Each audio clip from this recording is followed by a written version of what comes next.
Hi, everyone, and welcome to the September session of MicroStrategy Connect. If this is your first time watching Connect, we're excited that you're here. This is our live series where we get to go behind the scenes with microstrategists across the board. We get to talk with our product team and UX designers to sales engineers and marketers who we interview to get those fresh perspectives on the product story that we're telling. And if you're back again, we love that too. We love that we're starting to get people that watch, which with each new live event. So welcome.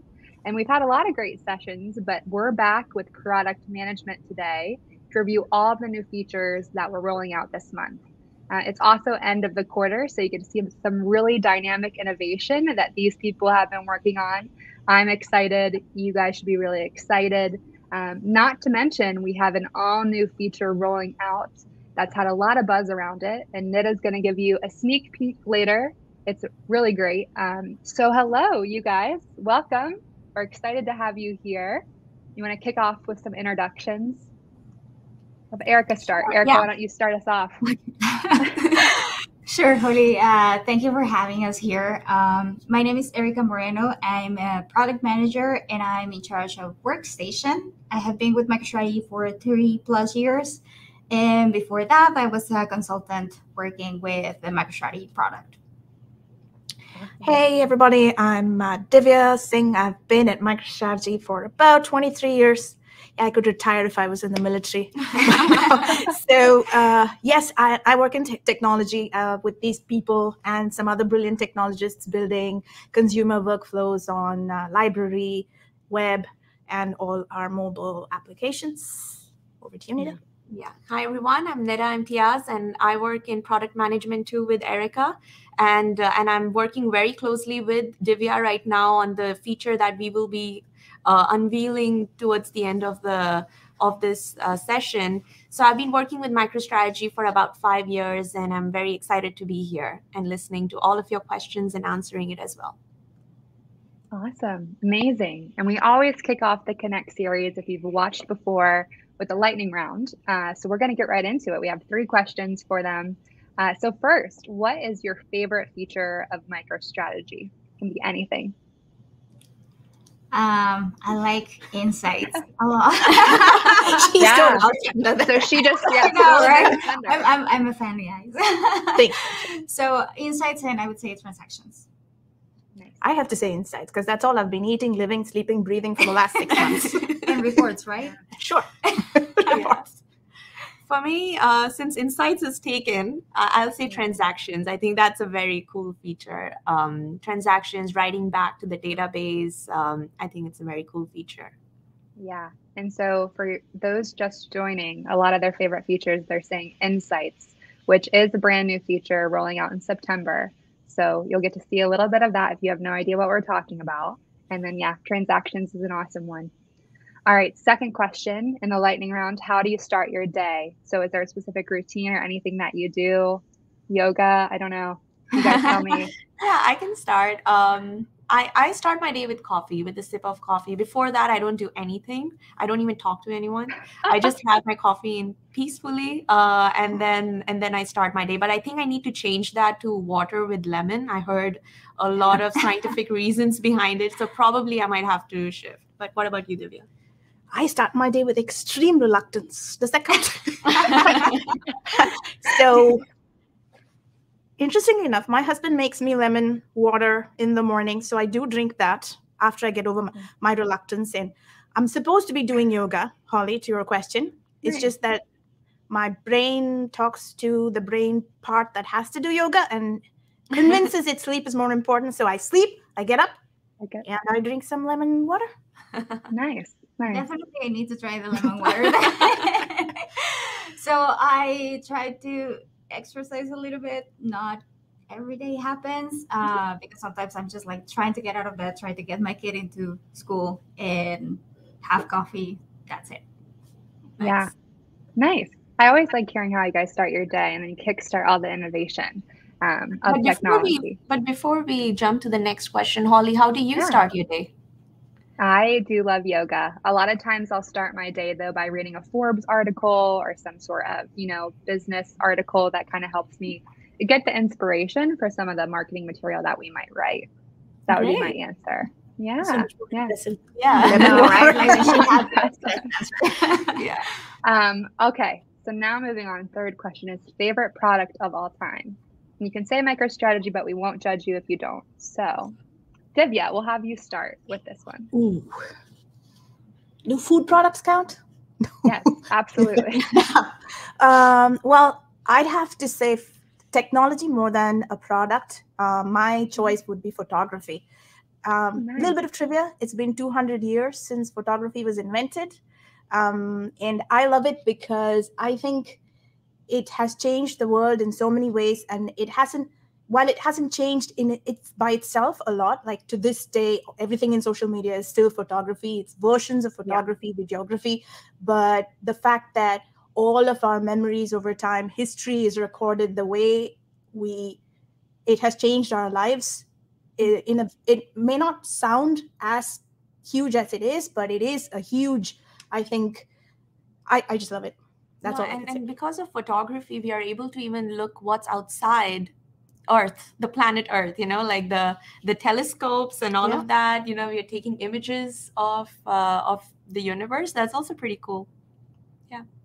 So, since I commented, I can go next. I really like music systems because I think music, the way, sound flows through and, everything, I like listening to music as well. So I think a great music system, and also light, like the invention of light is, I think, a great technology as well.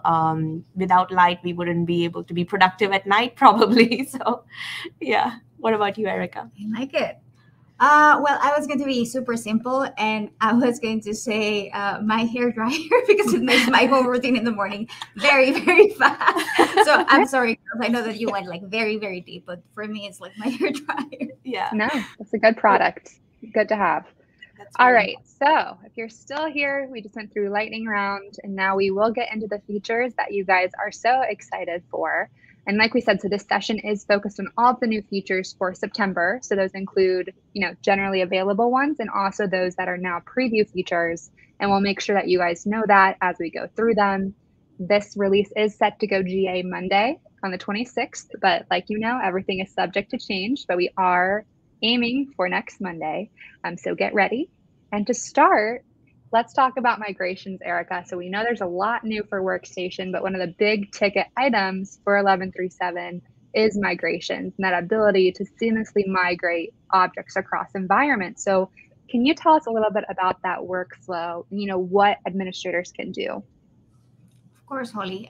We are very excited about migrations because imagine that you're an administrator and you have objects to promote through different environments, right? You have development, you have QA, you have production, and then you need a seamless way to ensure that you're migrating them. So we included this new tab in Workstation that will allow you to go through all your migration packages. And as simple as that, because a migration package is just a container that will hold all your objects together so that you can perform those migrations. So whenever you start the package, you have to name it, of course, then you have to select the type of package. You have 3 types: object, project, and administration. So depending on what you select are the options that you will get. If you have the MicroStrategy Storage Service configured, then you will see that you have all those environments available. You can drag and drop your content into that package or just like browse through the folders. Once that you add your objects, you can have all the dependents for those objects, and simply the only thing that you have to do is right click on it and then add the dependents. And with the tree view structure, you will be able to drill into the details about those dependents. You can also use the filter or the search functionality that you have in there so that you can even filter more. You can set up actions for conflict resolution. So you can either multi-select or just select each one of those objects. Then the other thing that you can do is set up the ACL options and the advanced properties. For the ACL options, you can select which object you want to use, or even select options like to update the schema whenever you migrate that package and more. So as you can see here, we have added a lot of functionality. But the other cool thing is that you have everything inside of Workstation. You don't have to go through another tool to perform this migration or anything like that. And then for whenever you're trying to migrate a package, let's say that you're the admin, you can validate the package even before migrating the whole package. And why is this so important? Because maybe you have specific maintenance windows that if you are trying to migrate at that moment and the package fails, then you will have to wait until the next maintenance window. So to avoid that, you can validate the package once that you receive it. And then if everything's fine, you can hold on to your maintenance window and then migrate that package. Really cool. That's awesome. And then you did mention, right, you can reverse migrations as well. It's one of the features, correct? That's correct, Holly. And I'm very glad that you brought it up, because it doesn't matter if you migrate something, because later if you see that something didn't go well or you didn't like something, you can reverse the migration and everything is going to be fine because you have the history of all the packages that you migrated. Got it. That's awesome. I think that's a really important one because I know, sometimes something might not go right, and that's just really nice to have. All right. And then many times the objects that we're migrating are content objects, including dossiers. So for this release, I know we have one new feature around panel stacks. It's a small one, but it's impactful. So what can this team tell us about the new feature there and how this all works? Well, panel stacks, before we even go there, for those of you that don't know about panel stacks, and they are a very useful object that we have in dossiers, because it will allow you to add more objects like you would do in a regular page. So you will get more real estate in your dossier, and then you can control the narrative. They act like mini dossier canvases, so you can add those objects in there. You can add more visualizations, you can add text boxes and more. So it will allow you to tell that narrative. And then the other thing is that you can do you can get creative and do like a headless panel and to get scrolling whenever you need to. I mean, it's very, you can get a lot of things. And then the other new thing that we added this specific release is that you can actually target different visualizations within the dossier. So before, you were not able to target other visualizations on the page from the panel stack, but now we added that ability. So whenever you include that filter in the panel stack, you can target other visualizations. So you can filter for all the content that you have on the page, and you can create more complex analysis within the same page, and just using that functionality of panel stacks.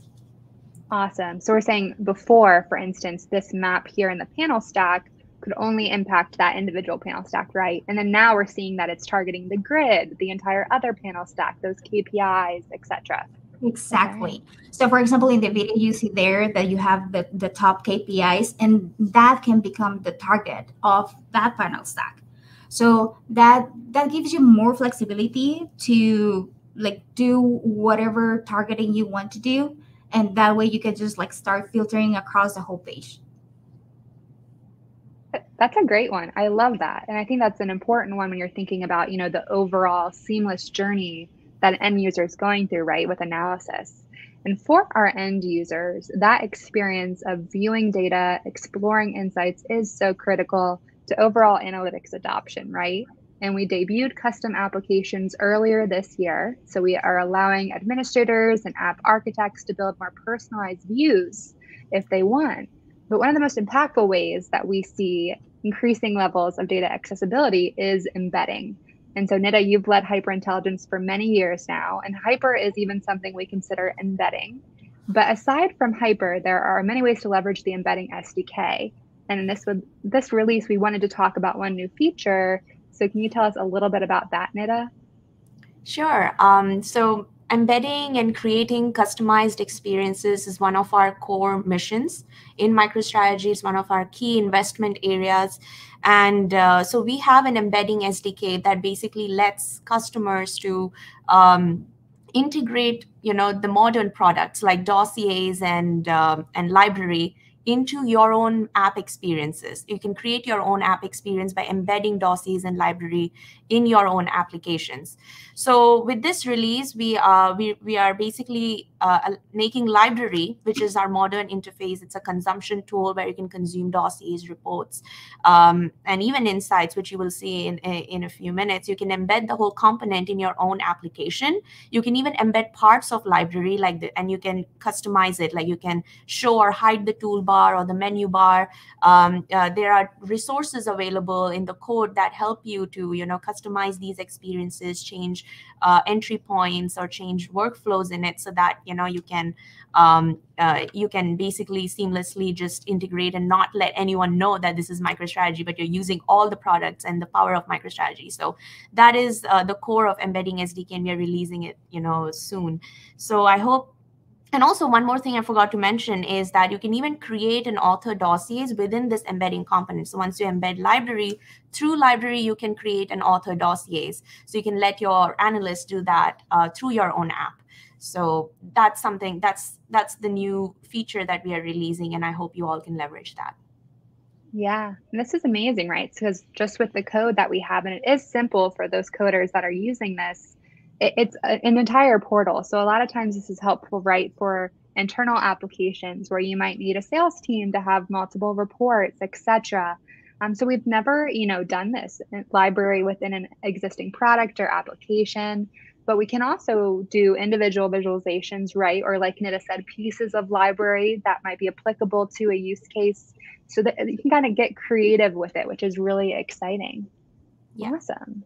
Perfect. Well, thank you, Nida. All right, and then, so we just saw library, which we took a step back and we did tell you is our modern portal for accessing all different types of content. So to walk through the types of content that we currently have, what we're doing in the future, to be crystal clear from a product standpoint and how we think about our quote unquote modern content versus content that used to be modern. Erica, can you take us through that a little bit just so everyone knows, our plan moving forward? Of course. So library is our modern viewing tool, right? Like we have been displaying the dossiers there. You can display the RSDs. You can edit dossiers. Now we just included as a preview feature reports. You can view them, and now you can edit them. But then the important thing to mention here is that library is our modern viewing tool, right? And now we can have dossiers with this great visualization and mix a lot of content. And now that we have reports like the video that you're showing on the screen, it will allow our customers to get more flexibility, especially for our legacy customers that used to have tons of reports. They don't have to do anything extra to get those reports into library or workstation. The only thing that they have to do is open the report. Everything will work the same way. But the other good thing is that we have the same experience or the same interface that Dossier has. So if you're a new customer and you're already used to Dossier, you can jump into reports right away because it has the same panels of the objects. You can drag and drop into the grid and more functionality, right? You will have page by so that it will allow you to filter the data and more. So as you see here, we keep on adding more functionality. And I think that one of the big pieces here is the ability to edit a report in library. You don't even have to go into Workstation to do it. You can just like open your report in library. If you see something that you need to edit, go into the edit mode and start modifying your report. Yeah, that's awesome. And that front, do you have like anything that you want to mention here regarding reports? I think what you said about customers not having to do anything, that is a big deal in my opinion. Right? Just launch your library, add the reports that you want in there, and in 5 seconds, you can run the reports that you've been used to seeing for the last, I don't know how many years. I think that's pretty cool, pretty impressive stuff, Erica, that your team has built. With your help, yes, too. I know. Divya's being very modest here. She does a lot on I was and I have to say also the fact that you already mentioned, which is the look and feel, right? So you are familiar with the way library works, where the panels are, where the filter panels are, where the editors are, and just the plain look and feel of what you're looking at in that video right now is so much more modern, so much cooler. It's the same thing, but it's not. It's awesome. Yeah, I love it. And then so, like you guys said, so in MicroStrategy Library, you now have dossiers that you can view and edit.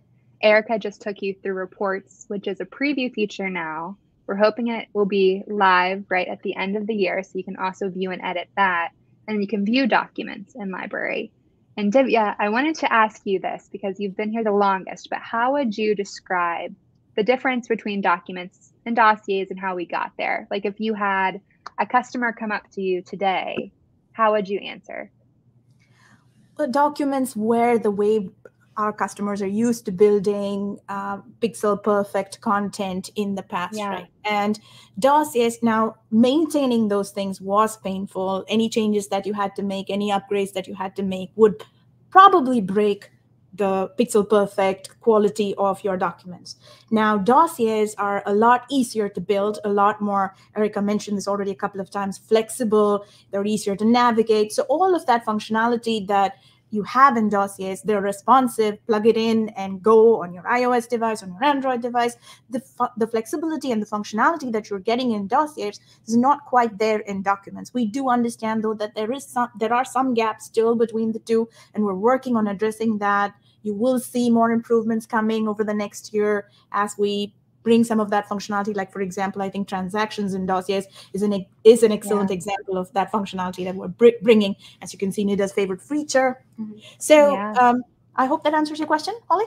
Yeah, it does. I think it's also interesting just how fast dossier is, right? So we know customers sometimes spend like months building those documents, are used to, and how easy it is now to build dossiers is incredible. But then speaking of, Nida showed embedding. We just walked through all the content types. But Divya, your team also, and Vivian, another one of our PMs, works really hard on the accessibility mission. And we've had a lot of different features roll out in Q2. We had, new colors here for Q3 that are more accessible. Can you walk us through just some of those features for accessibility? So accessibility, well, it's not a feature by itself, is a core part of our mission at MicroStrategy now. We've been working on this over the last couple of quarters. The last release that we had in Q2, which was the end of Q2, our release, we had a fully accessible library web.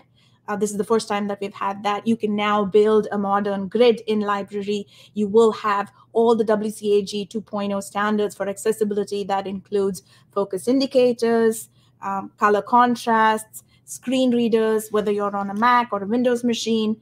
And I'm missing one more thing that I always do, the fourth thing, keyboard navigation. Yes, that's important. So these four are the main four pillars of accessibility. Now we have all of that in Library Web, which we delivered last quarter.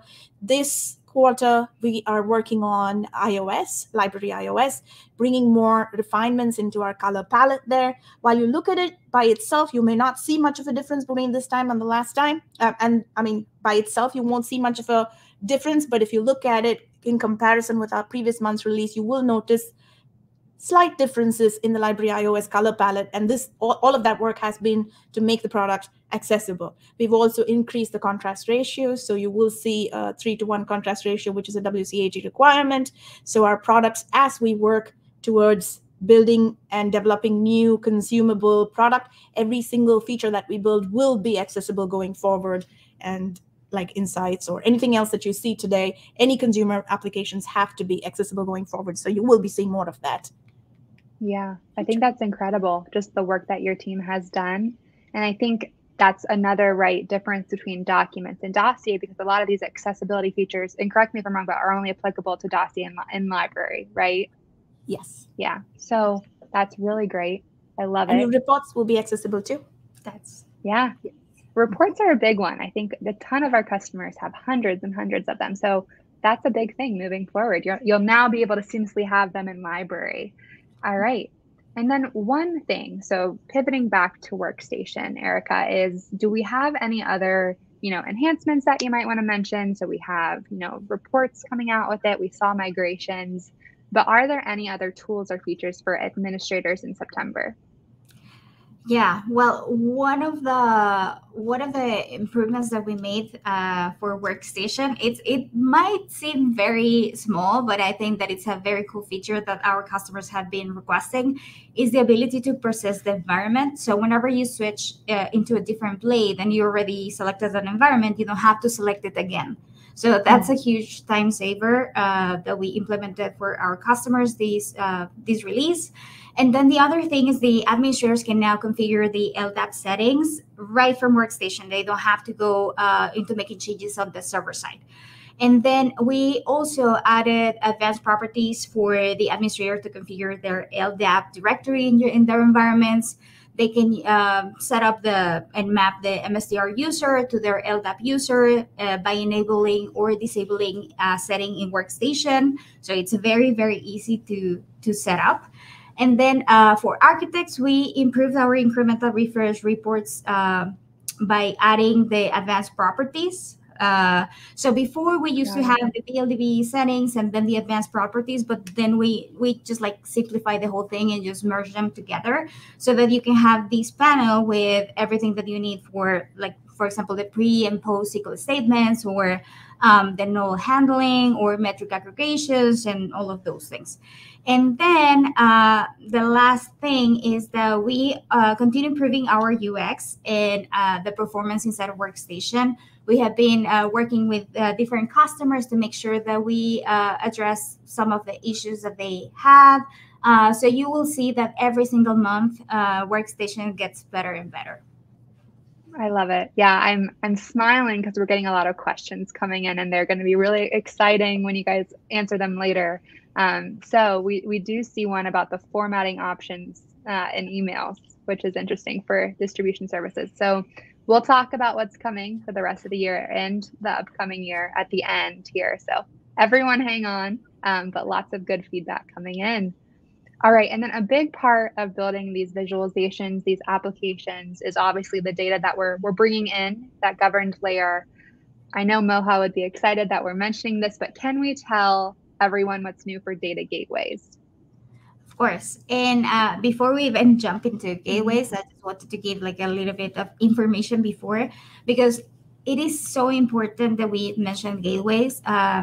Because of the semantic layer. We talk all the time about the semantic layer, but sometimes we don't even know what that means. And this is just about having a single version of the truth, making sure that we have data governance and so on. And how do we accomplish this? Well, all of our customers have data everywhere, right? They have different data warehouses, they have data scattered all around. So what we need to do is just like pull that data into MicroStrategy, make sure that we kind of build that semantic layer and then analyze that data. But to build that semantic layer and to just like import that data, we have built like new gateways. For example, one of the new gateways is Starburst. Starburst is getting a lot of traction with our customers, and is a distributed SQL engine that, paired with our semantic graph, it combines governance and team data ownership. And what this means is that our customers can have the enterprise-grade analytics that provide a single version of the truth and a unified data governance. So they can also manage their own data independently of where the data lives with minimal data transfer. So this is huge. And then we also have the Google AlloyDB for Postgres. And this is an upcoming data source from Google that will help take on the Postgres workloads in the cloud. And this includes analytics. So as part of our ongoing partnership with Google, we are ensuring that MicroStrategy is ready to integrate with AlloyDB in our platform.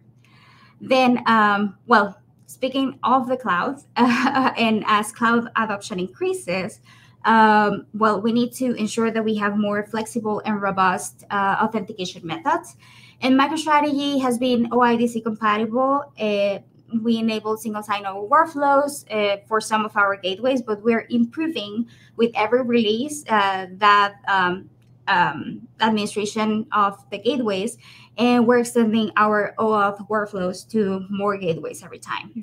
And then, well, part of this is that we included a new blade inside of Workstation, that is the Enterprise Security Blade, where an administrator can manage all their identity and access management profiles in a single place. And this is very important because that IAM object or those profiles, they encapsulate all the OAuth configuration. So, for example, the identity provider, the authorization, the token URLs, the client IDs, and more.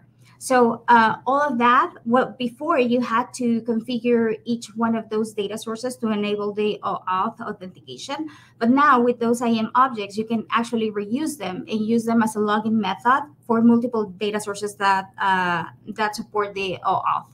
So the whole thing simplifies the data source creation and the maintenance and the configuration for the administrators, and it allows to ensure that the users are authenticated against the correct identity provider for supported gateways and clients. Yeah, and I think it's awesome that you did mention this too, is that when this team was building, and when we think about the new gateways that we're adding, we are thinking about where a lot of our customers are. And right, that is the cloud lately. We have a lot of people moving to cloud-powered analytics, which is going to be great for them to have the Starburst and Alloy, options. Yeah. All right. Anything else to add there? I know that was a lot, but exciting stuff.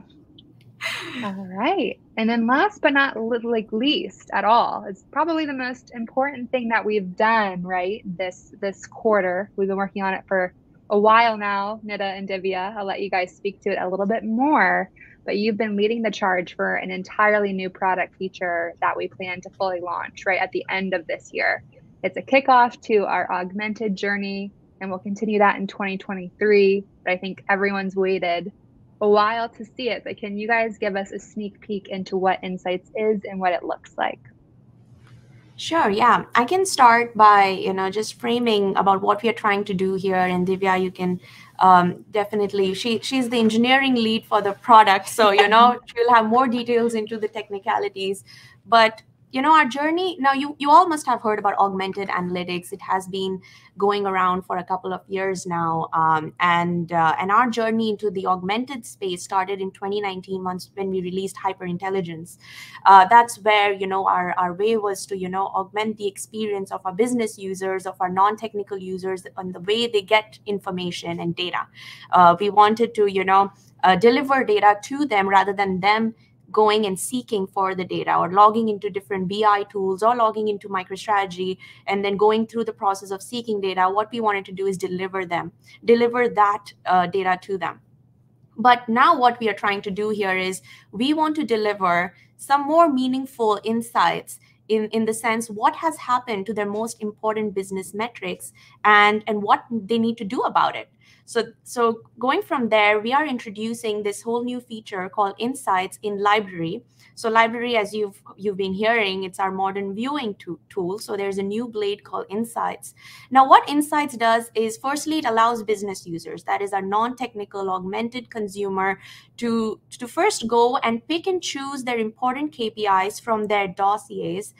They might have multiple dossiers, and each dossier in every page might have their most important KPIs. So rather than them going into each dossier every day, morning 9 a.m., after coffee or whatever, going and manually analyzing all of them, we are giving them a way to pick and choose and add it to their Insights page, which is a one common single page for all their KPIs that they can monitor.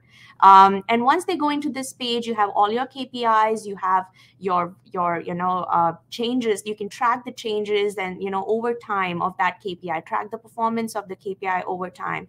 You can look at other details. You can even jump to the source dossier of that KPI using that button on the right, and then go back to the dossier with all the filter conditions applied of that KPI to understand what's happening with that page. But this is all just, you tracking all the KPIs. But what we are doing on this page is also in the background, we are basically doing some advanced analysis using AI, where we are, generating insights based on trend detection and outlier detection. So whenever this KPI, when we are monitoring, we find a sudden, outlier, or where we find a sudden upward trend or a downward trend, we notify the user using alerts, using emails and in-app notifications, so that right from their email, they can jump back to this insights page in library and track the KPI, track what's happening, and then use hyperintelligence to go back to their important application and do the next best action that they can do. Like in this case, they realize that the inventory stock of one of their products, sneakers, is going down. So they're using hyperintelligence to go to a dossier that is enabled with transactional grids, and then they can order or basically update their inventory to have or restock the item basically. So this is a whole end-to-end augmented journey of the user that I've walked through. But Divya, please tell me like about the insights, and maybe you could shed a little bit more light about the accessibility aspect and scalability aspect as well. Sure. So as Nadia said, I mean, we're terribly excited about this product that we've been working on for the last 6 months, and probably a journey that we will continue through the next year, like Holly said. We have been working on those algorithms that you see that are on the right panel there, the insights panel. We're generating trends, we're generating outliers. As of now, in the release for this quarter, this is what we're going to be shipping with. This release, by the way, is only going to be available at the MicroStrategy Cloud for government deployments. Later this year, towards the end of this year, we will have it for MicroStrategy Cloud for Enterprise. So keep an eye out for that. Move to cloud if you haven't already and get that there.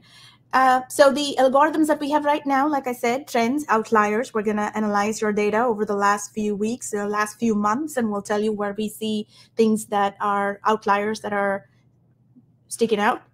Seasonality and change point are two other things that we want to add in the next upcoming releases, where if the data changes, let's say periodically every 3 weeks, it's useful information that you would like to know. And then the other thing that we would like to do is to get all of these algorithms to talk to each other and give you unified insight of sorts, right? So we don't want to bother you with 3 or 4 different things when it might actually be, let's say it's seasonal. For an example that Nida knows I like to use very often is turkey sales, right? Like if turkey sales are going up in November, that's not so much an outlier. That's more of something that you would expect to see. So how do we make your insights more meaningful? That's the journey that we're looking at. I do want to say here that one of the things that right off the bat that is super, super useful is just that KPIs page, right? You're looking at, like Nida was saying, I don't need to go to 6 different dossiers to run or to see what, if I wake up in the morning, I have one page, I get a full view of all of the metrics that are really important to me. So that in itself is a huge value. What we're doing in the background is we're constantly polling to see where the data is changing so that we can start to update the data for you. So with great power comes great responsibility. I do want to add here that you do need CPU power to do this, right? In terms of scalability, to be able to have the resources that you need on the CPU and the memory, we will need additional resources, and we can help figure out exactly how much you're going to need based on how popular this feature is going to get. And based on what I've seen, it's going to be incredibly popular. So I'm excited about it. Yes, we are waiting for our customers to try it out and let us know like what they think of it, if they are finding insights valuable, and then we can keep iterating, adding more features to it. Yeah, I mean, it's incredible. And I think a lot of executives, people will live on this page, right? Because a lot of people don't have time, like you guys mentioned, to go through all these different dossiers, but this is incredible. And then like Divya did mention, it's available on what we're calling MicroStrategy Cloud for Government. We kind of snuck that in there, but if you haven't heard yet, we are launching a cloud offering designed specifically for government agencies. So we've been working on official FedRAMP authorization, sponsored by the Department of Health and Human Services. So we have the support of this huge agency that oversees multiple divisions, CDC, FDA. We couldn't be more excited. So that will be the first cloud offering that does have this new feature. And then, like we said, we will be extending it to all cloud customers, hopefully later this year. So get excited. This is an incredible feature. But another amazing session, thanks to you all. That's all the questions that I had, but we do have, like we mentioned, a lot of questions. So are you guys ready for these questions coming in? All right, so first question started with Twitter. So we have one coming in from Twitter. When reports launch in Q4 officially, will they support graphs or only grids? Actually, since we have these two main objects, right? We have reports and we have dossiers. Dossiers is the one that you will have for all your visualizations, for mixing different content and so on. Reports is going to be the base for like the grid analysis. So what we're doing here is that if you had a report that was a graph, it will be automatically converted into a grid. Sounds good. And is the logic there just because if you were building something with visualizations, you'd most likely use Dossier now? Or that would be most likely. Okay, that makes sense. Yeah, and I think that that's a very good point to bring up, because since we have a lot of functionality and a lot of new visualizations inside of Dossier, if we were to bring the old graphs, it was going to be very outdated. So we wanted to ensure that we provided you with a modern way of doing those graphs, and that you will have more functionality rather than the old graphs. Yeah, that's a good point to make. Awesome. Good question. All right, next, Jim from Boston asks, what else is left to do until we can officially use MicroStrategy Library instead of MicroStrategy Web? And he says that there are still features that are keeping his organization right from moving, which we've heard before. I don't know if we want to touch on that. So I can talk a little bit about that. I think we did kind of brush on a few of those topics already, right? So our journey towards modernizing library and bridging the gap between web and library, we want to make it a lot more flexible. A lot of people have spent a lot of resources and time building those pixel perfect RSDs, but we want them to, we're not deprecating RSDs. Let me just like make that clear, right? So no one gets upset about that. But we are working on building dashboards dossiers where you have the ability to, they're more easily navigable. You saw all those panel stacks work already, right? You can navigate easily, whereas in RSDs, you would have to put in a significant amount of time to be able to build that kind of functionality, navigate from place to place. It's a whole lot easier in dossiers. We're building all of the flexibility, build it once, reuse it, the custom applications, the ability to customize, throw in your logos, throw in your colors, make it yours, not MicroStrategy, make it yours. It's so much easier to do in library. So we're working on transactions and dossiers. Another thing that we're doing to bridge the gap between those. We're slowly getting there. We will get there very soon, but we're prioritizing and making sure that the things that we're working on are the ones that have the highest ROI and most frequently used products on the field. So that's where we're going there. Yeah, and I'd say that the product team, just from what I know and speaking with you guys, does a really great job of thinking about, what from web is actually necessary, moving forward and what's not. So a lot of what web has was helpful when you were building documents, like we're saying, or in the past, but it might not be applicable if you think about the dossier mindset or where we're going. So just keep that in mind. All right, the next question is for you, Nida. I would assume our retail company is interested in using Hyper, but our analysts prefer building in a browser. Are there plans to bring Hyper editing to MicroStrategy Library? Yes, I mean, it's definitely on the roadmap, and that's the direction we would love to go. But I mean, we just need to hear from our customers and from everyone out there who's using library to tell us that they want that, and log an ER and talk to their AE about it, account executive, and then we'll get to know and we will prioritize it on our roadmap. But it's definitely right now, card authoring, like you can author a card on Workstation, and that's also a very and a very easy way. If you're already have installed Workstation and you're using all the cool features that come with it, then card authoring is already part of it, and so you can use it today. But if you want it on web, then you should definitely talk to your AE and raise it to us, and we will prioritize it. Love it. All right. And then next, probably Nida and Divya, we have Craig in North Carolina. And again, these are all coming from Twitter, and then we're going to move into the chat if you're waiting for us. So with Insights, is there a limit, to the KPIs that they can choose? Yes, we right now have a number that we've landed on at 30. You can add up to 30 KPIs. We figured that's the number that kind of fills your screen up. And, it seems like a good number to have there, where in terms of the resource utilization and everything that's happening in the backend, it's not going to be too disruptive, and at the same time, you have a good list of KPIs that you would want to watch. We've seen in the past where people have added schedules, subscriptions to your system that you're no longer looking at, and those things can clutter up your screen and use up valuable resources. So this is a number we're starting with. We'll see based on feedback that we're getting that should we increase it, should we make it configurable? You tell us. Yeah, I think it's awesome, and I think it's also, like you said, like it's a lot of responsibility. You don't want it will affect performance if you have like hundreds of KPIs there. So. Awesome. 1,000 people with 100 KPIs. Yep. Yeah. And then, okay, in the beginning, you guys had transactions up there as some of your favorite features. This is a question about the transaction feature.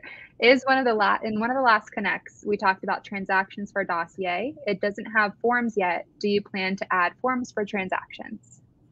I can take that.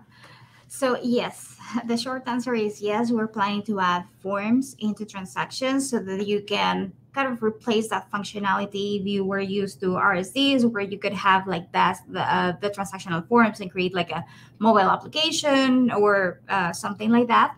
We will have that as part of dossiers, but that's not where we are ending, because apart from that, we will also include the ability to have transactions with Python scripts. So imagine all the possibilities that you can get with adding those Python scripts, because you can just like create any script that you want to do whatever you want, and then integrate them with those transactions. So it opens the possibilities even more.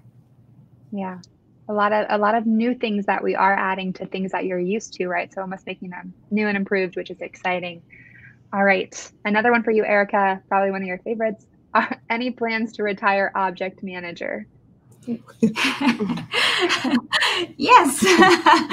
Yeah. Actually, since we are delivering everything on the new object migrations, I mean, it's not going to go away yet, but eventually every single thing that you were able to do with Object Manager, you will be able to do with with the migrations tab inside of Workstation. But the other things that you will be able to do even more things.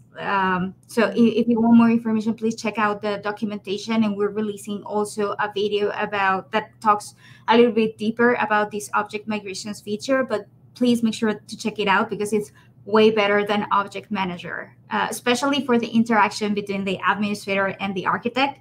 They won't have to fight anymore because the architect can actually create their own packages, validate them. The admin can validate even before migrating. So it's a very cool feature.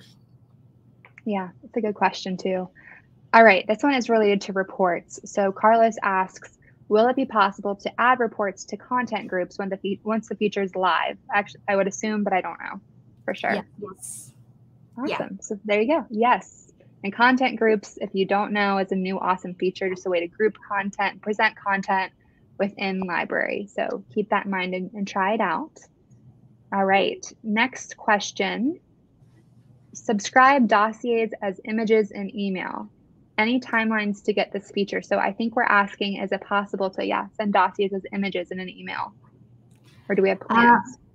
Yes, we have that as part of next year's roadmap. Of course, everything is subject to change, but the cool thing about this feature and what I really, really like is that you can actually customize how you want to send that subscription.